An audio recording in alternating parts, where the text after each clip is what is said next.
Welcome, welcome, welcome. My name is Mikkel Thorpe, and this is the Expat Money Show. Today's guest is a renowned speculator and international investor. He is the founder of Financial Underground and an editor-in-chief of its premium investment research publication, Contra Speculator. Today's guest travels the world searching for lucrative investment opportunities in overlooked markets, and he is known for spotting geopolitical and economic trends early. Please welcome to the show, Nick Giambruno. Nick, how are you? Oh, I'm doing great, Mikkel. Thanks for having me. My pleasure. I'm excited to have you here. Why don't you take a minute and kind of walk us through your backstory? How did you get interested in investing and specifically investing in these really underlooked markets, you could say? Yeah, sure. Well, I grew up in Minnesota in the U.S., and it's a nice place to have a family, but it is rather insular, honestly. And even as a young kid, I knew I wanted to go out and see the world. So I had all of this pent up desire to go and travel. And when I was older, I had the opportunity to go. When I was in college, I had the opportunity. I mean, the only good thing that came out of college, frankly, was that I got to go abroad, junior year abroad. That was the best thing. Otherwise, kind of a waste of time and money. But that wasn't. I got a chance to go abroad, and since I had so much pent up desire, I went all throughout Europe. I went through Eastern Europe. I went through the Balkans. I went through countries that otherwise people don't usually go to, Bosnia, Kosovo. Most people don't go to these places, but I wanted to see them because I had just had all this pent up desire to travel. And I also went through the Middle East, and I had some adventures in the Middle East, and that's how I got the travel bug, and I've been doing it ever since. Okay. Now, in university, did you study what you work in now, or did you study something completely different? Well, I did study what I work in now. I did international finance as my degree, and I do work in finance. I do work in investing and so forth. But honestly, I don't use any of that stuff. I don't use anything that I learned. Maybe some proper accounting methods like how to classify assets, liabilities, and this kind of stuff. But that I didn't need to go to 4 years of school for that. I could have done that on YouTube now in retrospect and saved tens of thousands of dollars. So I eventually had to deprogram myself from the junk, the economics, which is all Keynesian economics. Maybe your viewers are aware of the difference between Keynesian economics and Austrian economics. It's free market economics versus state controlled economics. So that's what they teach you in school. So I had to deprogram myself and relearn the field that I had supposedly been trained in. But like I said before, it had an international component to it. So I had to choose a region of the world. I had to go there. I had to learn the language. I had to study there. I had to find out the local financial issues surrounding that region. And I chose the Middle East. I was always interested in the Middle East. It seemed, as a kid growing up, it's always in the news, and it seemed like a confusing place. So I wanted to really learn about what was really going on there. And so I decided to fuse finance with the Middle East. And that's what I did.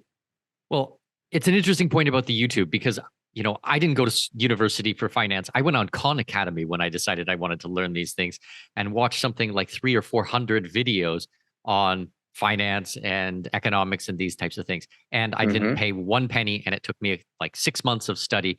And that was like my base for these types of things. Now, talking about the Middle East, you actually lived over there, if I'm not mistaken, right? You used to live in Lebanon. Yes, that's correct. So I originally went to Lebanon by coincidence in the summer of 2006, which is when a war broke out with Israel and Lebanon. And that was a traumatic time. It was the first time I'd been in an active war zone. And let's take a step back, though. Why did I choose Lebanon? Lebanon was, as somebody going, an American studying abroad in the Middle East, there's not many places that you can go where the credits transfer back to university in the U.S. There's maybe a handful. And out of all of the choices, Lebanon seemed the most appealing. Lebanon is a Mediterranean country. Beirut has an awesome nightlife. So as a kid in his early 20s, it seemed like a better choice than going to the other alternatives. So I chose to go to Lebanon. And it is a fun place. Lebanon is a fascinating place. And before I didn't realize there's something about it, just something about it that seemed like there was more freedom.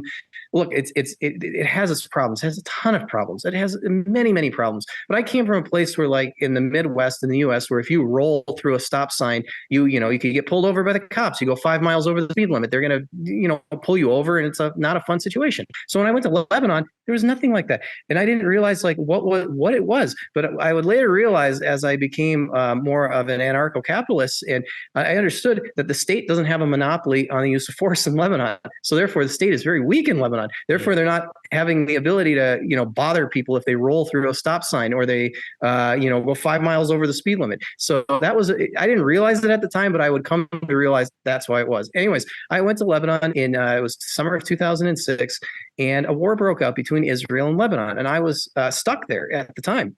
I was at the American University of Beirut, which is a beautiful university. It's right on the Mediterranean Sea. It's actually older than Lebanon itself. It was formed during the Ottoman Empire, when Lebanon was part of the Ottoman Empire. And a beautiful university overlooking the Mediterranean Sea. So a wonderful place. Of course, the war broke out. And I got to see it firsthand and see the discrepancy between how it was reported on the media versus what I was seeing with my own eyes. And it was really an eye-opening situation. So that being said, I really liked Lebanon. I fell in love with it, and I decided to go back there after a few years after I graduated. And this is 2010. I was there in 2006. And then I went back in 2010 and started working for an investment bank based out of Dubai, but with an office in Lebanon, in Beirut. And I stayed there for a few years. So that's kind of just a quick touch up of my experiences in Lebanon. Well, I was in Lebanon 2 months ago, 3 months ago, something like that. And it's interesting that you had said about the traffic as well. It's one of the only places I've been in the world where there's really no like dotted line or anything like that. It's just a giant road, and people just kind of weave in between, and they figure it all out, and you use the horn when you're going around the corners. So it is a lack of laws or rules surrounding this, but there's also very unspoken laws and rules that people abide by, and somehow it just works.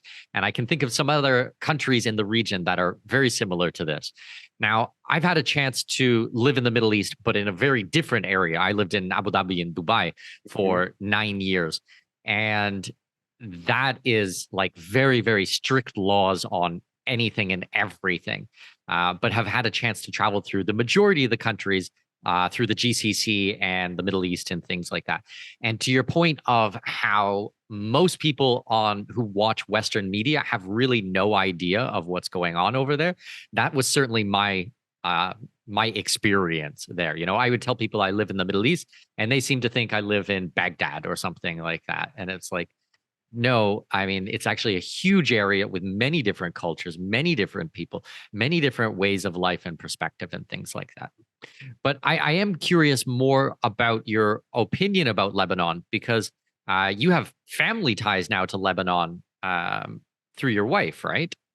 Yes. My wife is Lebanese American. She's of Lebanese descent, and yeah, that's it's interesting. So we haven't gone back there recently, but yeah, it's a fascinating place. I also met Doug Casey in Lebanon. So this was take a step back. It was kind of a strange thing to do. So when I came back from Lebanon in 2006 after the war, I really liked it. And I got a job in Minneapolis, and I worked in Minneapolis for a few years. And, I always wanted to go back to the Middle East and to Lebanon. So I kind of just up and went and bought a one-way ticket there in 2010.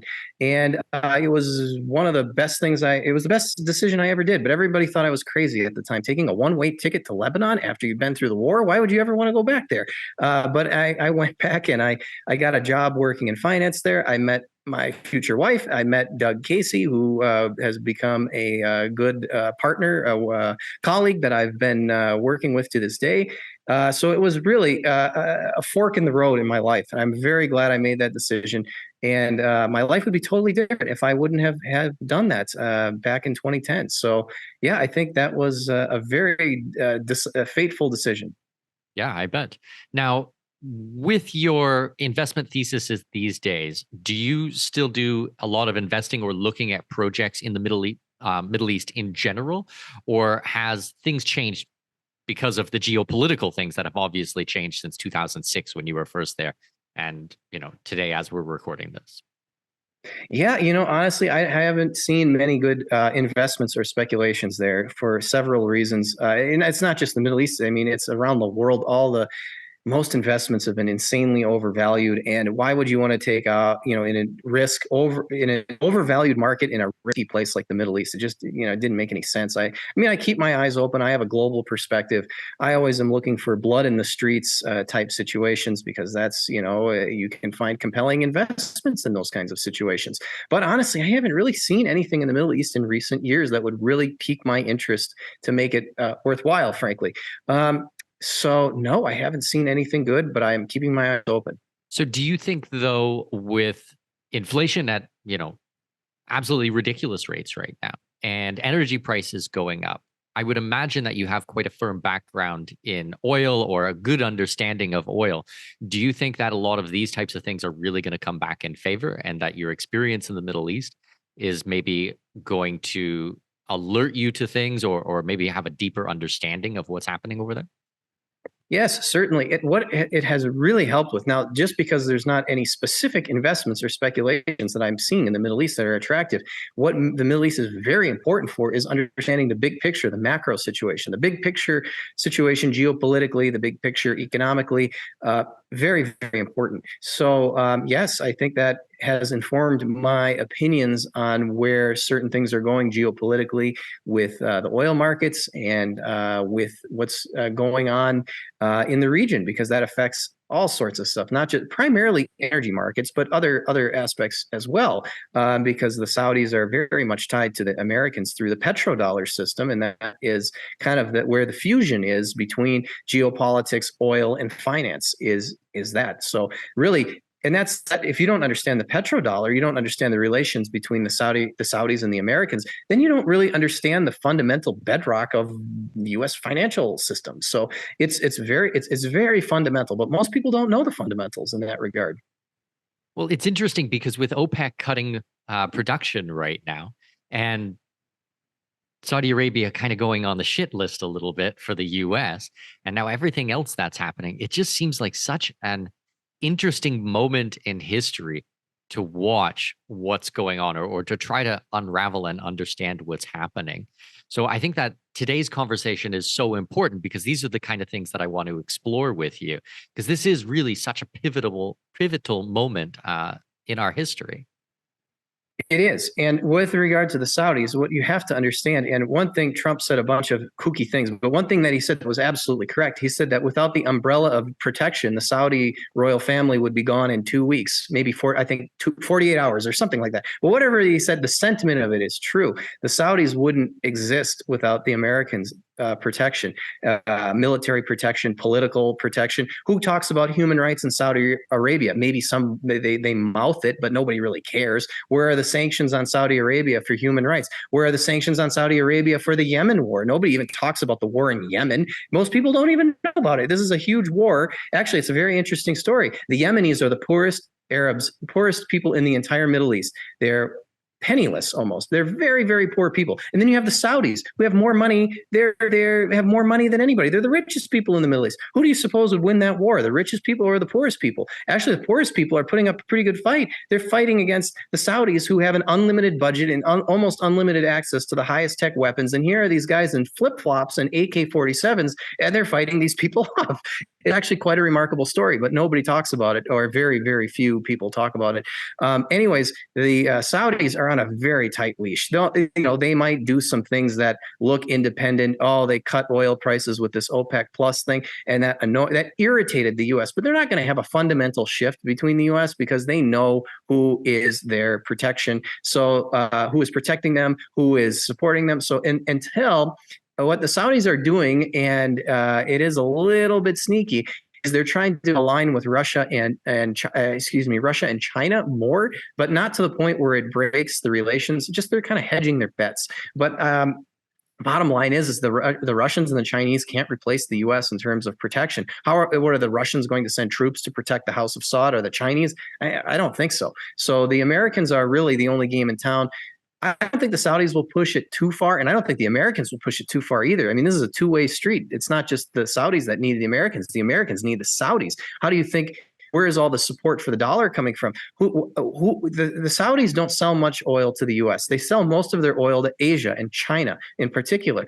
So the Chinese and those Asians, they have to buy dollars to buy oil from the Saudis. That creates a huge demand for dollars. If the Chinese don't want to pay for Saudi oil in dollars, they would rather pay for oil in Chinese yuan or something else. They don't want to use the dollar. It gives that's a lot too. I mean, the oil market is the biggest commodity market in the world. It sets the bar for all the other commodities. So since that's traded in dollars, it kind of sets the benchmark for other things. Nonetheless, that is being chipped away. The Russians and the Chinese are exchanging. Russia is a huge oil producer and China is a huge oil consumer. They're doing deals outside of the dollar. So you got to look at all of this stuff. But the relationship between the Saudis and the Americans is fundamental to understanding the world financial situation, honestly.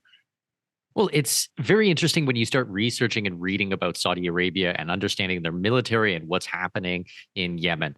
Because from the reports that I've read, the Saudi military and their air force and everything like that literally could not function without the U.S. If the U.S. pulls out, and they've started to pull out some of the missile deployment centers there, then they don't have the technical skills or the parts or anything like this to actually maintain their own military. They are completely dependent on the US. So some people kind of think that it's only about the oil side, but there's actually so much that the US gives to support Saudi Arabia as well. So there really is a back and forth. Now, it's an interesting point that you have made about the petrodollar, because you're 100% right that obviously, everything has to be transacted in US dollars. We all know that. But the point that it is mostly sold in Asia, I think, is that point that a lot of people don't understand. So what do you think the fate of the dollar is going to be? What do you think the direction of the dollar is going to be if they start transacting in other types of currencies, or possibly a gold-backed currency, or other types of currencies that are backed by commodities? Yeah, it's not going to be good. But I think the dollar is doomed, even if the Asians continue to buy oil from the Saudis and China. That is such a scam, frankly. I mean, they're basically they're exporting the effects of their money printing on foreigners. Horrible thing. I mean, it's exporting their seigniorage. I mean, very nice scam. It gives them much more leeway to print money. I'm sure the Venezuelans, what if the Venezuelans, would they like to sell their oil to the Chinese in bolivars? Well, that'll give a big boost to the bolivar. I'm sure they would love that. So it's a benefit that no other country has. But yeah, the dollar, that is going to chip away at the dollars. So all of those dollars that would otherwise go to sucking up the demand from oil from Asia, those dollars are going to find another home, and that's going to cause prices to rise in other places. It's going to, so that is not a good trend. At the same time, you've got all these other headwinds. The Russians are really moving forward with these ridiculous sanctions that came into place earlier this year, saying, well, if you want to pay us in gold, you want to pay us in foreign currency, you even pay us in Bitcoin. Well, you can pay us in Bitcoin for oil. We're okay with that. The Russian government officially said that. So these things are moving quickly. I don't think it's good for the dollar. I don't think it's good for any fiat currencies. I mean, look, the dollar is the best of all the fiat currencies. And in terms, it just is. I mean, there's less risk. There may be, like you've got the Swiss franc and some other ones too, but really it's the dollar and then every other country. And the dollar is not that good. I mean, the fake inflation numbers, which the government puts out, like 8 or 9%, that totally understates the situation. But that's the best. The best currency is inflating at 8 or 9% in the official rate. It's probably much worse. That's the best one. So this whole class of currencies, this is confetti. This is like central bank confetti. This is garbage. Why do people use this as money? And I think that is the biggest asymmetry in the market, is that most human beings don't know what good money is. They don't know what good money is. And it's not that hard. People think, oh, I can't know about finance. I can't know about money. They see all these confusing charts with stock tickers flying across the screen, and somebody, Jim Cramer making weird noises. Like, I can't understand this stuff, but it's not that hard. All money is something that is used to store and exchange value. That's it. doesn't need to come from the government any more than like shoes need to come from the government, or so this is ridiculous. So the average person doesn't understand this. Money is nothing special. It's a tool. It's a tool like a hammer, like a shoe. And it has a specific purpose. So that is a very big distortion that most people, they have no idea. And I think we're going to feel the consequence. They're going to feel the consequences of that lack of knowledge very soon, because it's being abused. The monetary systems are being abused everywhere. The central banks are basically nothing more than institutions to suck wealth out of the population and redistribute it to connected insiders. It's always been like that, but now it's just becoming more and more blatant and just rapacious. So that is unfortunately the situation for all. I'm sorry for the long-winded answer, but all fiat currencies are junk. The U.S. is just the best one temporarily. Well, you had also mentioned there about the Bitcoin and taking payments for oil in Bitcoin. It's very interesting what's happening right now with Iran as well. They're actually using a lot of the excess energy to do Bitcoin mining.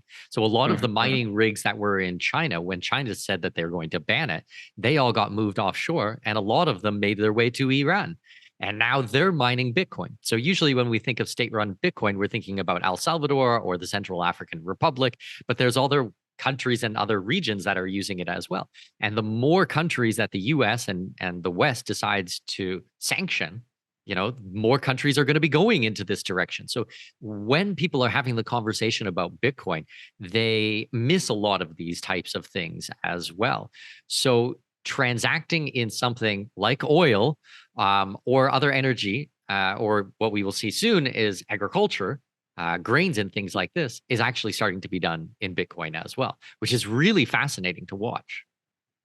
Oh, I completely agree. And, people, Bitcoin is very confusing for most people. And it's been likened to the platypus. Sounds like a weird comparison, and it is a weird comparison at first. Remember the platypus? It's a weird animal. It has features of a duck, a reptile, and a bird. And like when the Europeans first discovered this weird creature, they would like tell people back at home, and they thought that was a joke, but it wasn't a joke. It just didn't fit into the classification of what people thought of as animals at the time. So that Bitcoin is the same. It like has no CEO, it has no marketing department, no earnings, no dividend.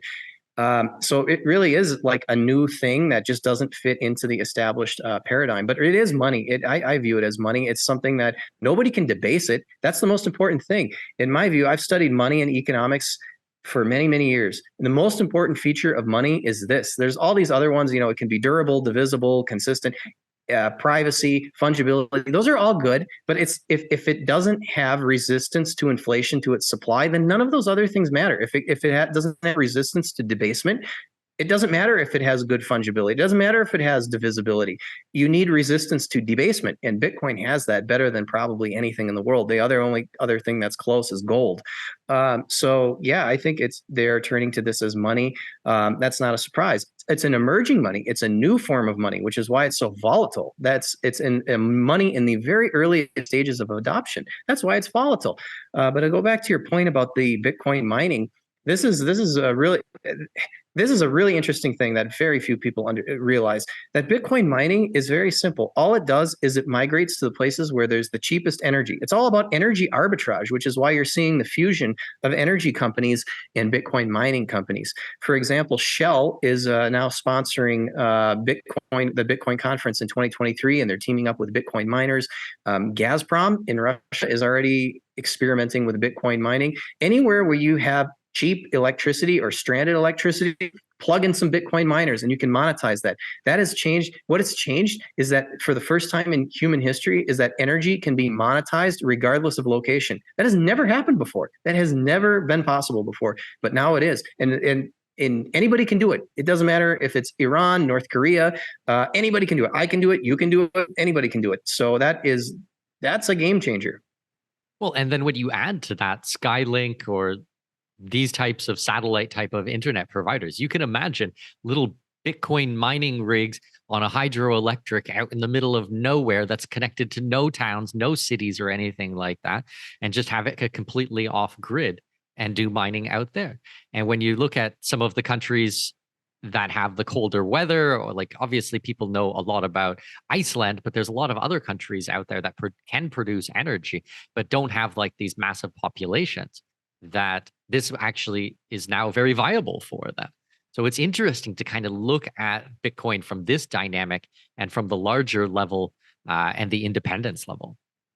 Oh, absolutely. And this is exactly why these narratives about Bitcoin is boiling the oceans in the media are just complete BS, because all it is, it's monetizing energy that otherwise wouldn't be used. And it's often, like you said, renewable energy, which I don't even like that term. The waterfalls and hydroelectric, so forth. Let me just take I don't think we should moralize energy usage. I think it's a big mistake to moralize it and say, oh, I'm on my high horse because I have an electric vehicle, even though they're not as environmentally friendly as people believe. I think that's ridiculous. Anyways, that being said, if you buy into that stuff, Bitcoin is using energy that isn't otherwise being used, and it's oftentimes renewable energy. So the whole media narrative about that is just I think they know better. I think that is deliberate, like black propaganda. They know better, and they're still putting out deliberately false narratives. So that hopefully will go away, just because it's so transparently garbage. Yeah, it's changing the whole thing. It's changing the whole game. Anybody can get into Bitcoin mining. And the other flip side is, the more people that get into Bitcoin mining, the more secure Bitcoin becomes. It's a very good feedback loop. You have people monetizing energy that would otherwise be wasted, and at the same time, it makes Bitcoin harder to attack and stronger. It represents security in the network. All that electricity that is used for Bitcoin mining, that's a representation of how secure the network is. So when you hear these clowns say, oh, Bitcoin uses as much energy as the Netherlands, well, great. If anybody wanted to attack Bitcoin, they're going to have to marshal that much electricity. Good luck. So people don't get that, and I think that's a very important point. Well, a big problem with energy, or at least the grid systems that we have right now, is storing it when we're not using it. So batteries are ridiculously inefficient and extremely expensive to make. But you can really think about Bitcoin mining as stored energy, because that's exactly what's happening. They are monetizing this excess energy, things that they would normally burn off in the flare for natural gas or for oil and things like this. And it's stored in a monetary way. Now they can use this in transactions, in commerce, in settling debts, in many different types of things. So when you start to flip your mindset about the energy debate and how things are traded and fit together, I think that it's really interesting. And I don't think it's a conversation that a lot of people are having in the Bitcoin space. A lot of people are like, it's a Swiss bank account. That's kind of as far as they get. And that's a great headline. And I love that, but there's actually so much more to the story. The things that actually are more exciting me, I would say. Oh, definitely. That's the Bitcoin rabbit hole. Nobody's gotten to the end of it yet either. I mean, if you haven't, I haven't, and nobody has. So and that's pretty mind bending. Just the energy thing alone, like you were talking about, that you can monetize energy anywhere in the world for the first time. That's revolutionary. You could I mean, it's amazing that the applications of that are just mind bending. And that is not even talking about the monetary aspects of it. This is just the energy aspects of it. So it's very encouraging. Look, in a world where there's a lot of negative stuff and a lot of bad stuff, I think Bitcoin represents a genuine reason for optimism and hope. So do you think, and this is to kind of circle back a little bit and maybe even close one of the loops, do you think that going forwards with countries like China and Russia as they transact, do you think that they will be settling more debts in Bitcoin? Do you think it will be something like gold, or maybe a cryptocurrency that is backed by gold? What's kind of your insights, your opinion, as people get away from these petrodollars, how they're going to be settling large debts between sovereign states? Yeah, look, what Bitcoin does, we talked about the energy, but maybe even more revolutionary than the energy is that it can render central banking obsolete and fiat currency obsolete. That's huge. The governments, any government, whether it's U.S. government, Chinese government, Russian government, they generate an enormous amount of power by making fake money and forcing their people to use it. And that's how they keep people enslaved, and that's how they keep people under control, and that's how they extract wealth. Bitcoin short circuits that whole system and renders it obsolete. So I don't think you're what you found in El Salvador. El Salvador already had destroyed its currency. It had inflated. It had, I think, it had the colon or something like this. So it had its own currency, but it hyperinflated it out of existence, and then it adopted the U.S. dollar. So El Salvador did not have the option to extract wealth from its populace through the printing press. In fact, it was the opposite. They were on the receiving end of it because they were having their wealth extracted from the Federal Reserve, which was one of the reasons that Najib Bukele took Bitcoin. That was one of the main reasons he announced that he did. He didn't want to have his people lose their wealth through the Fed's printing presses, which is great. So I don't think Bitcoin adoption is going. If you adopt Bitcoin, you're giving up that power. I don't think any government is going to willfully give up that power. They may do something in between each other, but they're not going to give it to the plebs. They're not going to give it to you and I. They don't want to do that. So I think Bitcoin is really going to come from a ground up. And it does, but in the end, it won't matter because actually one of the most powerful economic forces is the superior money. That is a powerful force. And it doesn't matter what the government's going to do. People are going to spontaneously adopt it, the better form of money over time. So I think that they probably won't do that. Russia and China and so forth. They might do it amongst themselves. Like you got to think of these entities as like criminal gangs. So they might exchange with other criminal gangs, but they're not going to give it to their own people. I don't think they will, because that means giving up the power to inflate the currency. But nonetheless, it's not going to stop the trend. The trend is still, it's still just growing exponentially, and Bitcoin adoption is growing. And I think the main reason is because it's a form of money that nobody can debase. It's a form of money that nobody can inflate the supply. That's incredible. And none of the other cryptos have that attribute, might I add. From Ethereum on down, there's always some group of people that are in charge that can change the policy. They can make a hard fork, and then everybody just follows the hard fork. Well, what is a hard fork? Hard fork is when you change the whole protocol. Could change the supply if you wanted to. Maybe they don't change the supply, but they can change the supply. That's the whole point. Then the whole point in Bitcoin. So anyways, with all the cryptos, the sovereignty is with the developers and the insiders. With Bitcoin, the sovereignty is with the users. That's a huge difference that most people don't understand. So I think Bitcoin is going to continue for that reasons, because it has, if it didn't have that, it wouldn't have credibility as money, in my view. And in terms of a gold-backed cryptocurrency, that we'll see. The Chinese might do something like that, which is kind of scary. They might launch their CBDC with gold backing. Now that would actually be kind of scary, because CBDCs are a horrible, horrible thing. But that actually might make it gain some traction. But in the end, a gold-backed crypto, whether it's issued by the government or issued by a private entity, it's just a promise, and eventually that promise will be broken. I promise you that.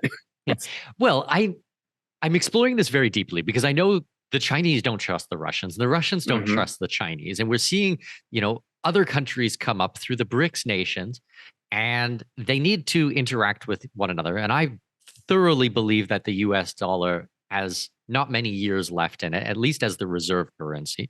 So what are they going to do then? What are they going to do if they don't trust one another? And, Russia's not going to want to take RMB, and the Chinese are not going to take rubles, and reais are not going to be the reserve currency from Brazil. So it's like, well, what happens next? So the different possibilities, as I see it, is straight gold, a cryptocurrency backed by gold, Bitcoin, or another currency that is backed by other types of commodities. But there is going to have to be something tangible in there. After the entire world has been screwed over by the US with this petrodollar for the last number of years, decades, I don't think that they're going to fall for it again. I think it will just, they'll say, that's it. We're not going back to this. They're going to want something of their own. Now, absolutely, for your point, are the Chinese going to allow Bitcoin and people to transact in Bitcoin? No, there's no way. It'll be 10-cent apps on Alipay and things like this that they'll be able to have expire when they don't want it to, or if you say something they don't like, then they'll turn it off. That is absolutely, there's no question about that.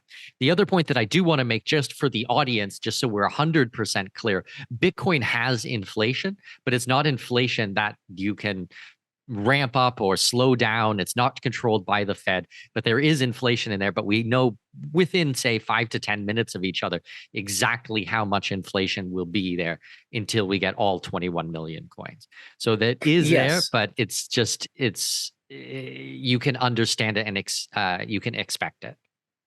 What I meant, yes, is there's no inflating to the 21 million. And that is the key thing. So nobody can create more than the 21 million, which is, yeah, that's the hard cap, the hard limit. But yes, there is increasing supply, but nobody can increase it arbitrarily, is what I meant to clarify. Nobody can increase it more than that 21 million or more than the preset schedule, which is very unique. Even gold doesn't have that attribute. We don't know how many ounces. I like gold. I'm not crapping on gold. I like it, but we don't know how many ounces there are. We don't know how many ounces that the gold miners are going to produce this year. There is a lack. We probably have a good idea, and it probably a better idea than any other commodity. But Bitcoin, and you know exactly what it's going to be. And further, if the Bitcoin price went to 100K a Bitcoin, that can't induce the more production of Bitcoin. That's no other commodity has that function. Let's say gold goes to 10,000. What do you think that's going to do? It's going to incentivize gold miners to produce more gold. Certainly more gold than they're producing at $1,700 an ounce. But if Bitcoin goes to 100,000, if it goes to a million, if it goes to whatever, it cannot incentivize the production of more Bitcoin. That is a very unique attribute that no other commodity has. Yeah, I absolutely agree with that. It's just so interesting to try to understand the dynamic and where it fits in on the larger scale, because we've had conversations on this podcast about the Liquid network, about the Lightning network, about these different types of protocols, what will be happening with Bitcoin.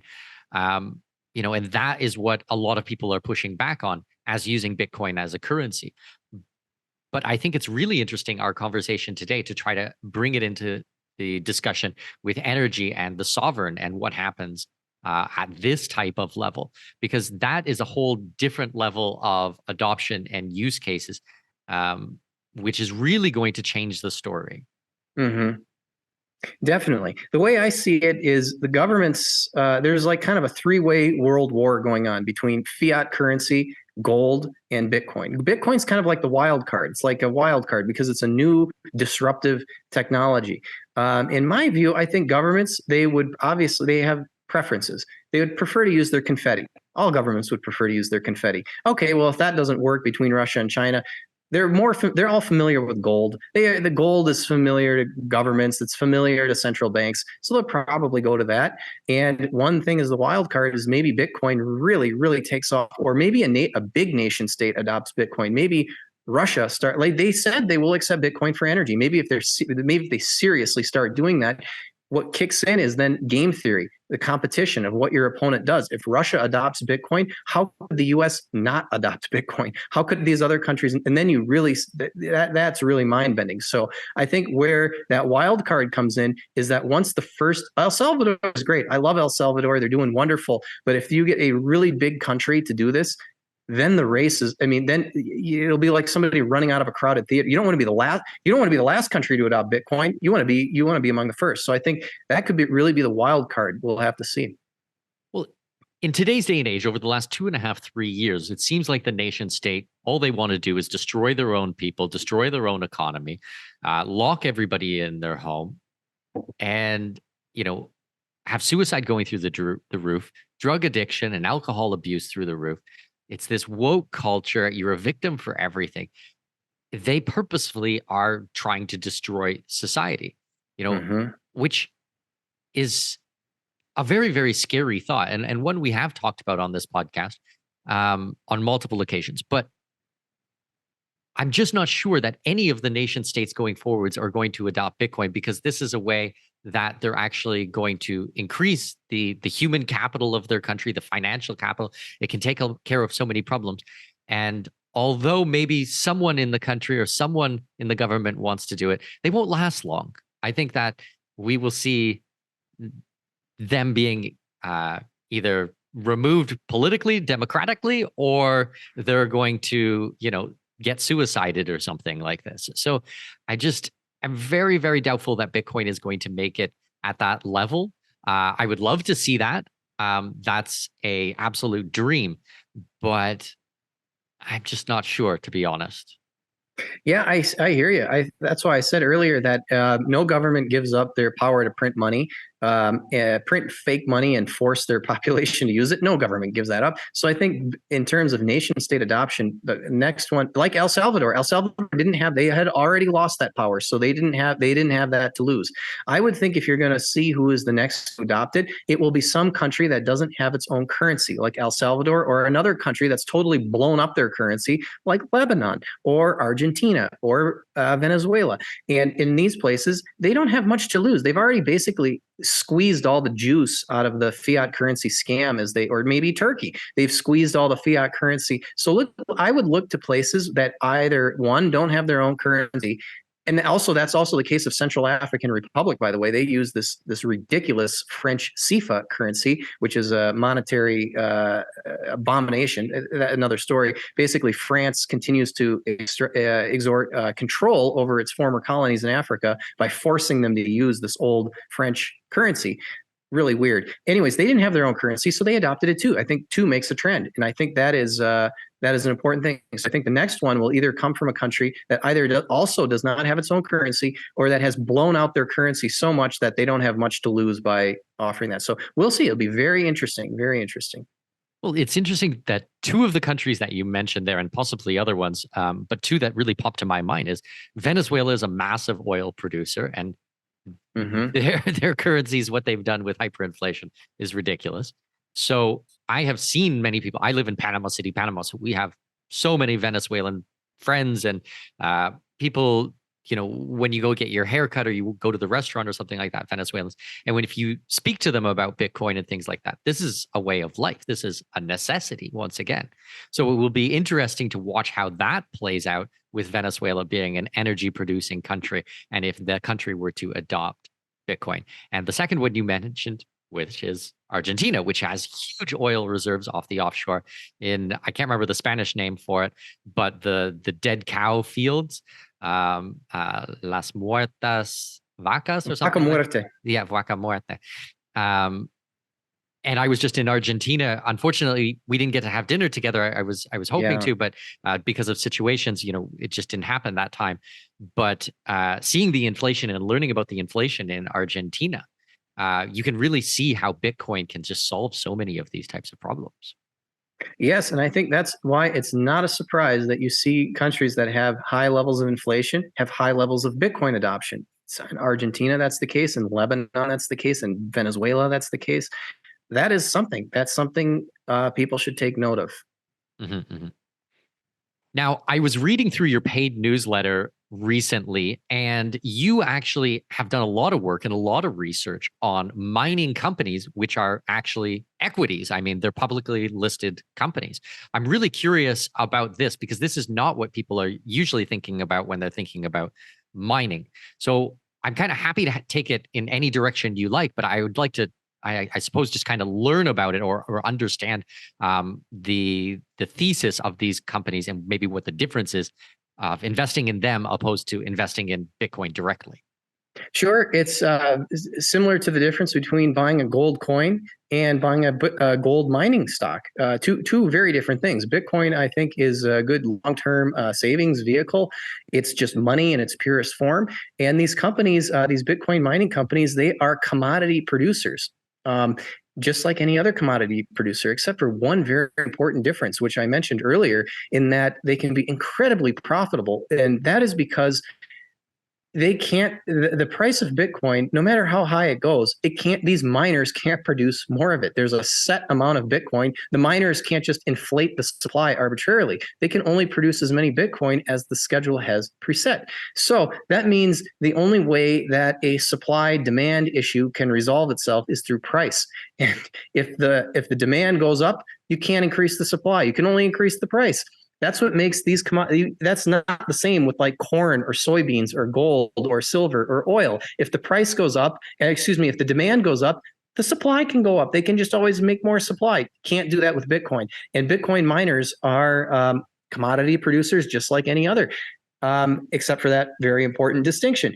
And it's the name of the game is who has the lowest electricity costs? That's the name of the game. It's a cutthroat industry, and whoever has the lowest electricity costs is going to produce more Bitcoin than their peers and be more profitable. And it's really not that complicated. I know there are some other complications, but when you boil it down to it, that's the name of the game.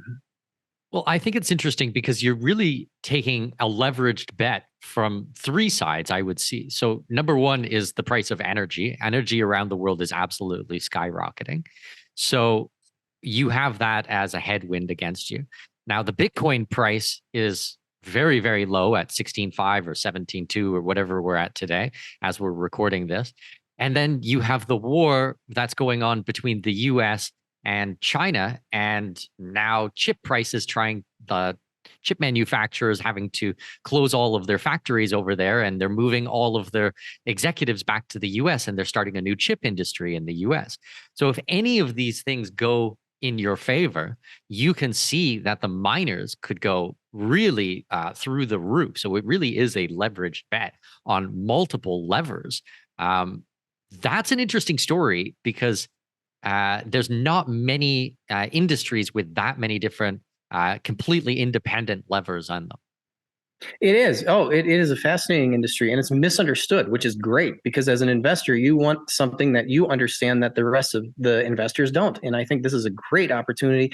It's if you believe in Bitcoin, this is a leveraged way to play it, just like investing in gold stocks is a leverage play on gold, exactly the same kind of thing.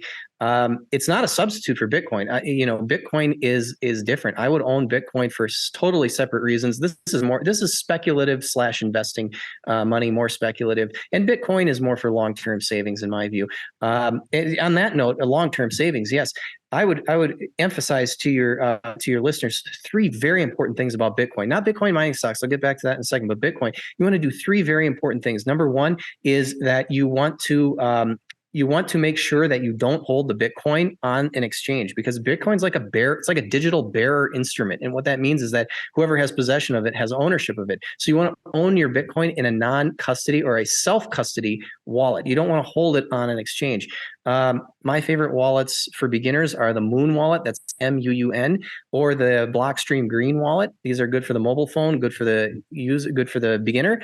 Intermediate, you'd want to look at Blue wallet on the phone, or on the desktop, Sparrow wallet or Electrum. Those are the ones you'd want to look at. And then you also want to look at dollar cost averaging because Bitcoin is insanely volatile. It's gone down more than I think it's gone down 50% more than I think 5, 6, 7 times. And it's gone down 80% more than 3 times. So it's very volatile. It's not suitable to just buy one large purchase of Bitcoin and sit on it because you don't know at what point in the cycle. Maybe if you're really lucky, the best way to do it though is dollar cost average because that allows you buy a little bit each week. Don't buy it all in one lump sum and buy it for a long time. That makes sure that you don't buy too much at the top and not enough at the bottom. And then lastly, I would recommend anybody who buys Bitcoin have a 4-year time horizon because will give you through one of these halving cycles. Because we don't have to get into the nuts and bolts of this, but if you can hold it for 4 years, there's been rarely a period where Bitcoin has been worth less today than it was 4 years ago. And that's because of the supply and the halving and all this other stuff. So if you can do those 3 things, dollar cost average, hold in a self-custody wallet and hold for 4 years, I think you'll be good. Well, I think that it's a great time to be having the conversation of Bitcoin right now, because as we've seen this FTX debacle and Celsius and all of these other ones that have happened this year, and we've really pushed out a lot of the leverage that was in the crypto space. Like this is a asset right now, which has been really, really beat up. So yes, you can buy Bitcoin and I own a lot of Bitcoin and very happily own Bitcoin. But now it's really interesting to look at the mining stocks, which we were talking about a minute ago, because that, if done correctly, and you work with a good firm, and in your newsletter, you do really in-depth analysis of these. And I highly encourage people to check out your newsletter. It's very quality work. Then you can actually capitalize on these things, as I was mentioning, from multiple fronts. So it kind of really ties into everything that we've been talking about: the energy, the technology, and Bitcoin itself. Absolutely. I think these companies as a group are, wonderful speculations, and the ones you really want to look at what distinguishes the different miners amongst themselves, who has access to the cheapest energy, who is managing their balance sheet the best. You don't want somebody who's over leveraged, who can go bankrupt in a downturn, which a lot of miners can do, unfortunately. So you want to make sure you avoid the over leveraged miners. And you want to look at what other kind of competitive advantages they have, because Bitcoin mining is it is so competitive. I mean, if you aren't getting access to the cheapest electricity in the world, you're not going to be profitable. It's as simple as that. But no, and if you are, the ones who get it right are incredibly profitable for all the reasons we're talking about. So I'm very bullish on the space. I cover this space in very in depth in my newsletter, and I pick out the companies that I think have the most potential, and I invest in these companies myself too. So I'm very bullish on the space. I think these are it's a and another nice ingredient is that it's misunderstood. Most people don't understand this stuff. Most investors, not Wall Street, doesn't get it. So this is great. This is a great investment / speculation in my view. Brilliant. Nick, I love it. Amazing conversation today. Super fascinating and lots of ideas that we haven't discussed here on the podcast. So I really, really love it. Now, if my listeners want to find out more about what you do, if they want to get a hold of you, where can we send them? Go to financialunderground.com. That is the best place. There's a wonderful free special report you can find there with some more Bitcoin tips in it as well. And also on Twitter at Nick Giambruno. Perfect. Nick, thank you so much for your time, and I will talk to you soon. Great. Thanks, Mikkel.